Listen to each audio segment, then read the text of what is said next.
Hey there, you beautiful badass. Welcome to the Keri Croft Show.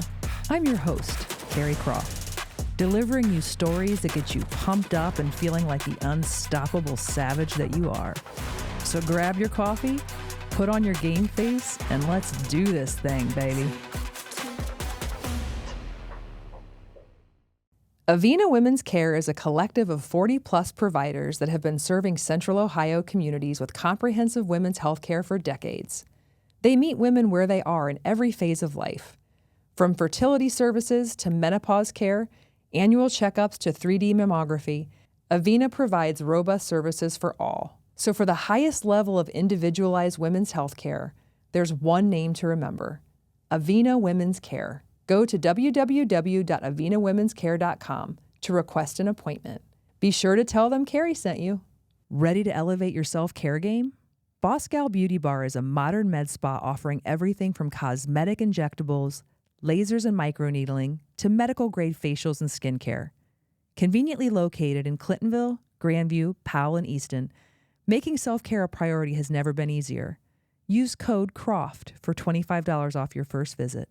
Summer's coming in hot, but is your skin summer ready? Fine lines, sun damage, melasma. If these are cramping your vibe, the Moxie laser at Donaldson will leave you glowing. Nervous about lasering your face? I tried Moxie and it was quick and gentle, perfect for first-timers and all skin types. And my results? 10 out of 10. And if you're a first-timer at Donaldson, mention the Keri Croft Show for $100 off your Moxie treatment. Don't say I've never done anything for you. Let's talk. Oh my God, you guys, I cannot, when I tell you my arm, I can't lift it. Like, why? I don't know if it's frozen shoulder. I don't know. I cannot lift my arm. That is crazy. That's not good. I'm gonna start looking like my dad. I quit playing tennis because I don't have time. And I've been doing more lifting again. And I realized I'd like gained 10 pounds playing tennis and not lifting because I was like hungrier and wasn't lifting. And I was like, I literally have to lift. You have to lift. I mean, I will fight anyone to the death that you have to lift. I was just very, now, it's just cardio, very simple. You know, the thing about cardio that I wish more people could understand is that you can get cardio in life. Yeah.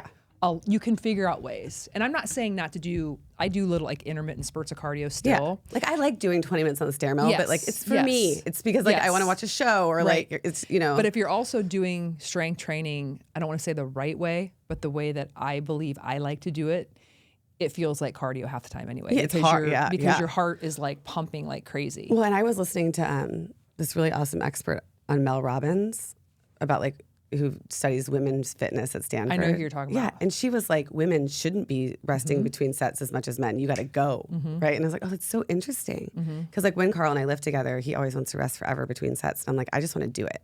Well, but he's also like the male population. They're usually trying to PR, and if not PR, they're going for a very heavy. So you have to. Your body is just naturally going to have to rest that like makes that. Sense, yeah. If you're doing lower weight and it's still high, like a high weight for you, right? That's how you can go higher rep, and then it's a whole different animal. Like I don't go to failure with everything I do. You know what I mean? Like I rarely do, right? But I do high weights. But like, that's what you should be doing for sure. Good. I'm so glad. Well, good morning, Amy. Good morning, Keri. Welcome back to the Keri Croft Show. So happy to be here. Ask Amy edition.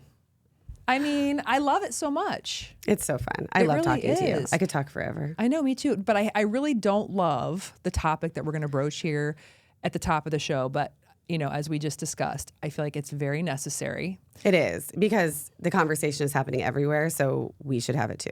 We absolutely should. And I will reinforce this. I'm not a political person, and that might drive some people crazy to hear me say that.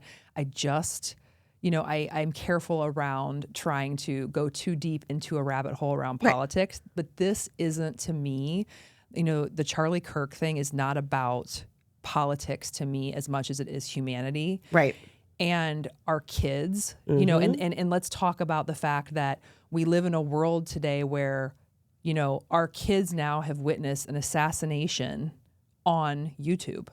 Right. I mean, that's like why this is at first blush so important to talk about. Like, we're both mothers, and I was on X. I was scrolling X yesterday, and I hadn't, you know, I just opened up the app on my phone, And I saw the video of Charlie Kirk's murder, and I just let out an involuntary noise because I'd never seen anything so shocking. And I'm 45 years old.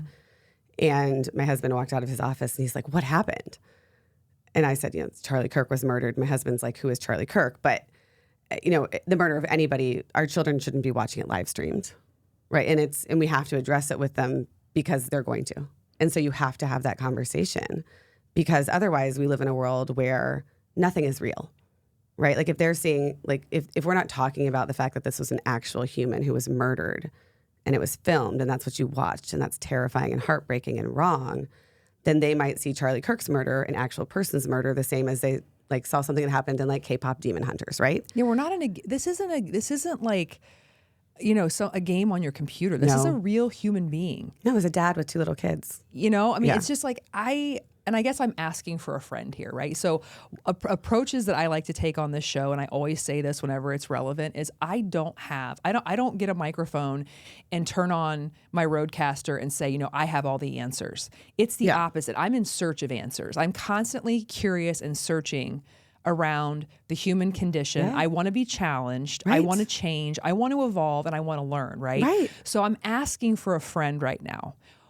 Where are we as a country, but even bigger as a world, where the idea of pluralism, the idea of getting to sit at a table with someone else and having an opposing view is this threatening, vile scenario that we run away from, as opposed to seeking to understand and then be understood? Where are we? We're lost and we're nearly broken and we are on the brink, is how I feel about it. And it's really devastating. And from my viewpoint, just as a person, first of all, I grew up here in Columbus, Ohio, where we really are a mix, right, of red and blue. And I was taught I remember asking my parents when I was young, like, what political party are you in? And they're like, it doesn't matter and we'll never tell you. I was like, why? And they're like, because you need to make your own decisions, right? That's up to you. Like, it doesn't matter what we're in. But my parents did say, we encourage you to think about policies you care about and not just, choose one side or the other. But we had the conversation. I grew up having the conversation with friends, with teachers in school, with my parents, with other adults, and we always talked. And I thought that's what we did. That's how we learned. That's how we came to the good ideas, the best ideas, by taking in different opinions, right? And figuring out what the best path was as a compromise or as somewhere in the middle of those opinions. And then I moved to New York City and Seattle, places I deeply loved, but were far less of a mix of opinions, more kind of like one-sided.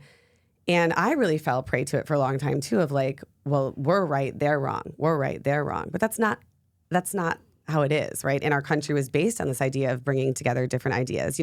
Lincoln, the famous book about Lincoln, is A Team of Rivals, because when Abraham Lincoln won the presidency, he brought his opponents into his cabinet to provide the best for this country. And now we're at a point where people aren't even talking. And I was telling you about this earlier, but it blew my mind this morning, which is one of the reasons I think it's so important to talk about Charlie Kirk. Is last night when I saw the video, I immediately went to my 11-year-old who was watching YouTube, and I said, have you seen this? And she said, no. And so we talked about the assassination and the horror of the video, the horror of the act. And I said to her, I go, imagine what will happen now is that people will start a debate that's not really a debate. Some people will say, well, Charlie Kirk was a terrible person and he brought this upon himself. And some people will say Charlie Kirk is a hero. But it doesn't really matter what you think about Charlie Kirk, because the thing that matters is that no one deserves to die for sharing their opinions. Nobody. Not in this country, not anywhere, but certainly not in this country. And we talked about that for a long time and how political violence is wrong. And then this morning, she's in a group chat with a bunch of fifth graders on her watch. And this morning, she was listening. Kids were going back and forth. Charlie Kirk was bad. Charlie Kirk was good. And Sloan asked me, she's like, Mom, how did you know this would happen? I'm like, because this is what always happens right now in this moment in history. And Sloan said, do you think it's okay if I write, like, it doesn't really matter if he was bad or good. No one should die for their opinion. And I said, go for it. She voiced that into her watch, and then she was promptly kicked out of the group chat by another student. And it just broke my heart because, A, I don't want my daughter to learn that if you share your opinion, you'll be removed from the conversation. And then B, it broke my heart because what are other kids being told at home? Are the schools talking about this at all? Like, it's the idea of debate. Like, I want my daughter to be around every opinion. I want her to learn how to process, to analyze, to come up with her own thoughts. Like, what? I ask you back, where are we? How do we come back from this? Can we? I don't know. And I want people to write in and talk about it because, as a parent and just as a human being,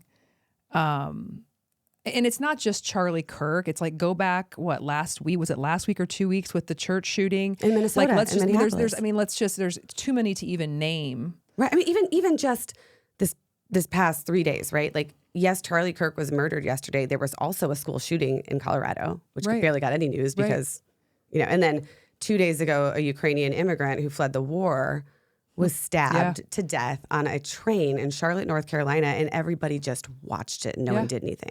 So like this is it's overload of these horrifying acts. And so I guess it begs the question, I was walking my son to school this morning, sun's out. I'm in this little perceived safe bubble, emphasis on perceived, right, of Upper Arlington and just living my life, drinking my coffee, like raw dogging it out of a mug like a serial killer. I do the same thing. Yeah, I take my mug everywhere. I know. And so what I started thinking about was, I just want to talk to other parents. Like, are you okay? And how are you managing this, the complexity of, you're in this safe bubble with your kids and you're trying to give them this experience of childhood that is, soft and full of laughter and lunches and story time and sports. And then you as the parent understand the heaviness and the gravity of the world in which we live today, and trying to manage your mental health and like the thoughts that come through your head and keep this like bubble of childhood and safety intact. It's a really Herculean task, and it's scary and it's unprecedented. And I don't know, how's everyone doing? How's everyone doing? Because this isn't normal. It's not okay. And it's not sustainable. It's not sustainable. It's too hard, right? Like, I think that parents are not okay. And I think, one thing that is important is to talk about how we're not okay. Mm-hmm. Aside from, not to get in a political debate, but to acknowledge this is a really complicated landscape that we're navigating as parents. It's complicated for our kids. And, one of the ways that we solve problems is by talking. It's like we need to bring people back into a conversation that's very honest. And it can't be about take the phones away from the kids, get them off the internet. Like, that's not realistic. Stop. Mm-hmm. This is not the world that we live in. This is where we are. It's also, we need, I'm saying something political, we need better gun control, but guns are never going away.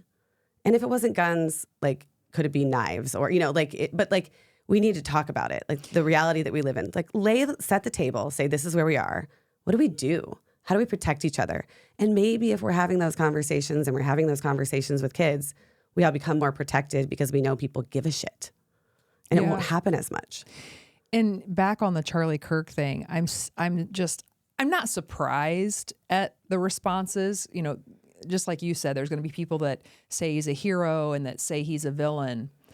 But I just can never get down with or understand cheering or feeling some sort of happiness around the demise of another human being. And then don't you understand that what you're trying to do? So whoever this coward was with this gun, standing up for quote unquote whatever they think they were standing up for, you just galvanized an entire group of people. You just poked the bear in a way that now he's going to be revered, lionized, and we know what happens. And so the opposite effect is just watch it. The ripple effect of this is going to be completely opposite of what you were trying to accomplish. Stress and inflammation take a toll on your body and your wellness. Relax, restore, and rejuvenate at Panacea Luxury Spa Boutique. Book any service of $100 or more and enjoy 2 hours in our luxury amenities. Unwind in our Himalayan salt saunas. Recharge in our wet retreat space with a eucalyptus steam room, hot hydrotherapy pool, and cold plunge. Then drift into deep relaxation with our hanging loungers. What's your panacea? We'll help you find it. Who says you need a special occasion to feel like a celeb? I mean, stress is real. Life is busy. And your scalp? Yeah, it deserves some love too. That's where Headspace by Mia Santiago comes in. Treat yourself or someone who deserves it to a luxurious scalp treatment and a killer blowout or cut, because nothing says main character energy, honey, like a fresh style from celebrity stylist Mia and her team. And because we love a good deal, mention the Keri Croft Show and get 20% off your service or any gift card for somebody in your life that you love. Headspace by Mia Santiago, because great hair days shouldn't be rare. 100%. And it is like, it's so short-sighted, right? Like it's, Martin Luther King Jr., when he was assassinated, what happened is that the leaders of the civil rights movement were able to get through a ton of legislation that had been very controversial, very uncertain if it would pass. And the response to the national grieving over MLK dying was a groundswell of support for this legislation that changed America. And so it's like, but if they wanted to kill MLK to kill the civil rights movement, they galvanized the civil rights movement. To your exact point, that is like we've seen it in history, and it will play out again. And I don't know how in this particular case. I don't know how, but I hope what we can try to do again is have a conversation. And whether you agree with that guy or not, and there were multiple times I was very familiar with who he was. Yeah. And I would watch here and there, whether it was on YouTube and he would get fed or something.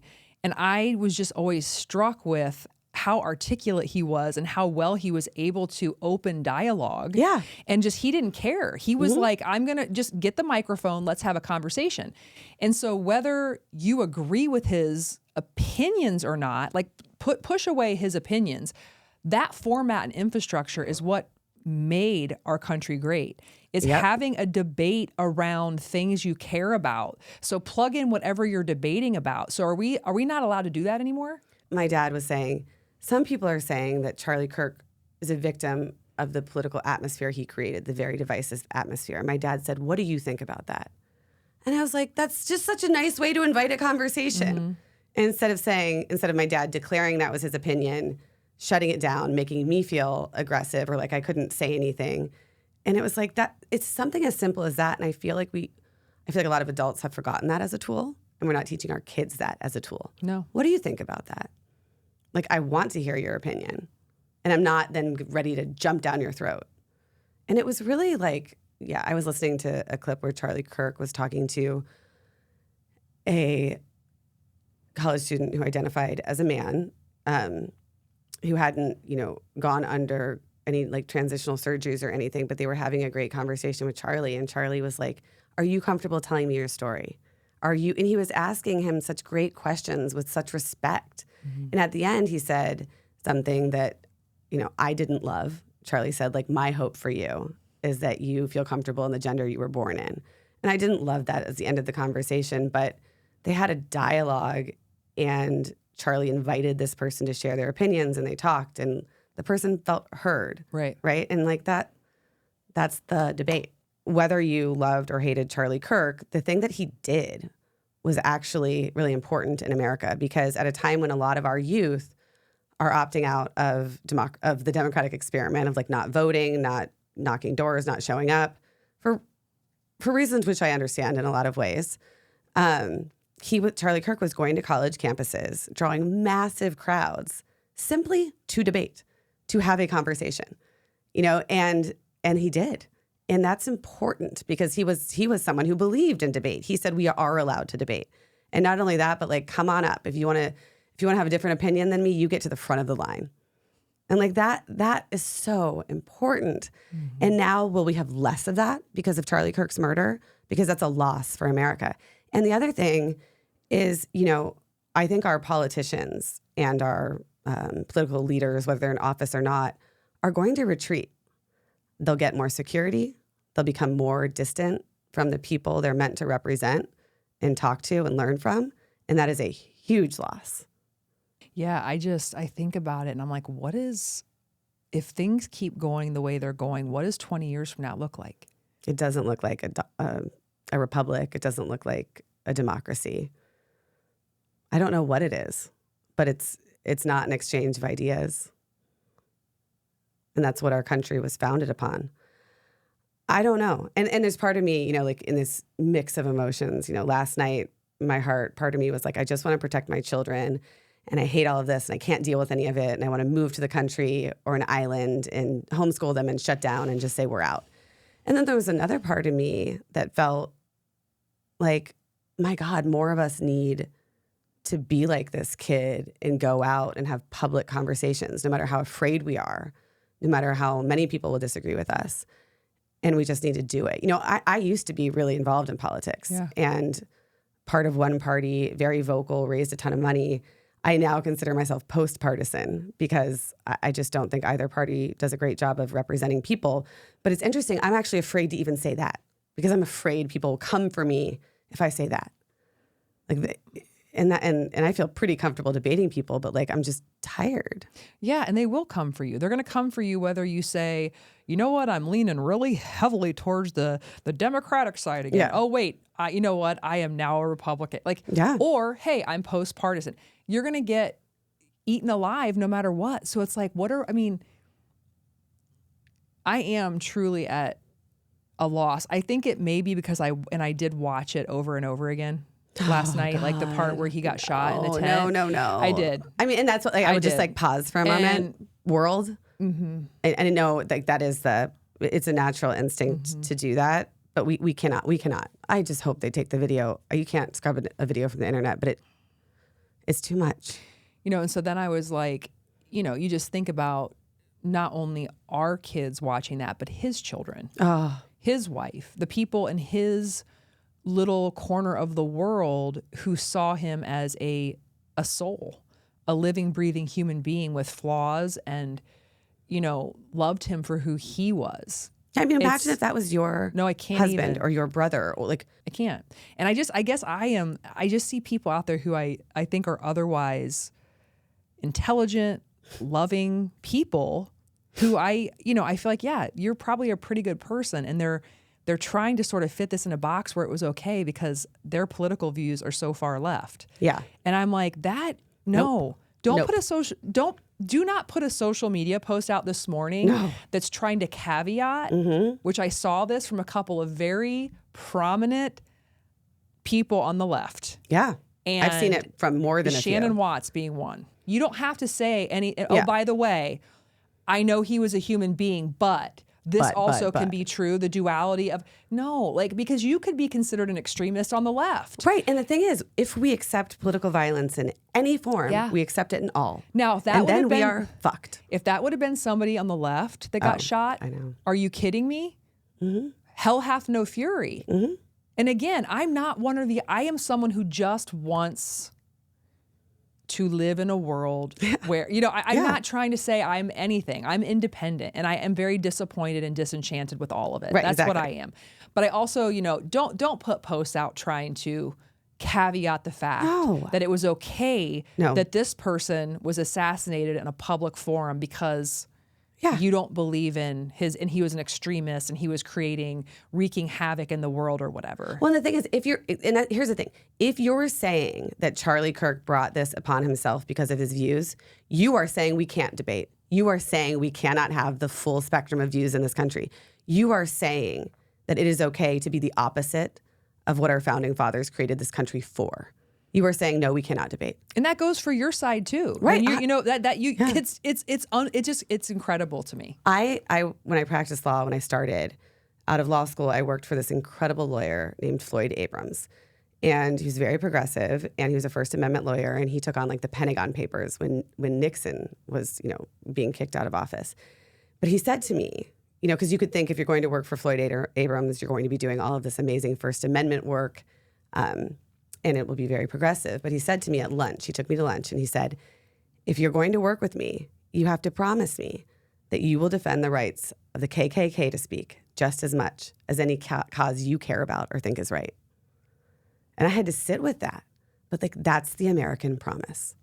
And if you condone Charlie's murder, you are shooting that promise down for all of us.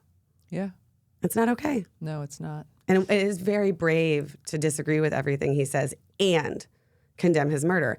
And for every progressive out there, Barack Obama did that. Yep. Bill Clinton did that. Your presidents did that. Your leaders. And that's what we should all be doing. No, I totally agree.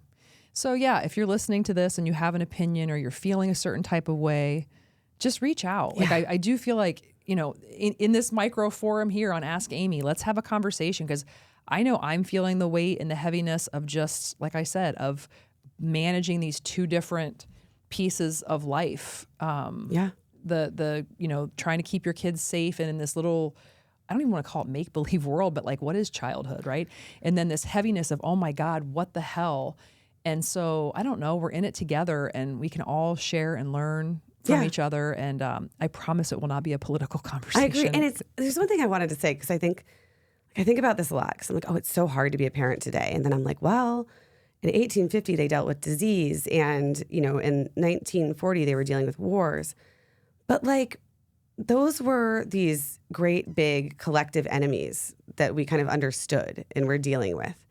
I feel like now, like, we don't even really know what the enemy is or where it is, because it's so random, and and how can you prepare for it in that way? No, it's elusive. It's elusive. And so I do think conversations, talking, parenting as villages, we're all going to do this. We're all going to have this conversation is really, really, really important. Yeah. And again, I think people would be apprehensive to reach out because you're so conditioned to be afraid because of this political climate.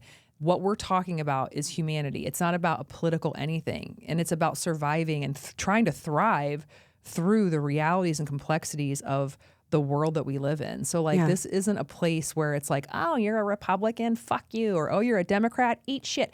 Like, I don't care. I don't give a shit. Right? Like, I'm not going to spend my day on red, blue, whatever. I'm going to spend my day trying to improve the atmosphere collectively, getting very honest and real around how people are feeling and how can come on, we can do better.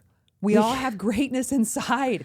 We do. Yes, and we need to call upon it and have the moral courage to stand together and talk and make it better. Yeah, no one else is going to do it. And if you are a parent that gives a shit about your kids, stand up. It's time. Like, there's no more ignoring it. Maybe we should have a little, I don't know, in-person meetup. Who knows? Who knows Keri, what we're going to... I would love to do that. I was thinking the same thing. Who knows what we're going to do around here? But yeah, please reach out. We'd love to hear from you. As you can see, we're full of opinions. Thank you, Amy. Oh my gosh. Thank you. It's always a pleasure. At least we get to talk to each other. No, I agree. Right? But like, that's the thing. You always lift me up. You either lift me up or you expand my horizons. You do something. It's always positive. Oh, thank you. I feel the same. And if you're still out there following your girl, follow me on YouTube, Spotify, Apple, or wherever you get your podcasts. And until next time, take a deep breath. Let's love each other and keep moving, baby.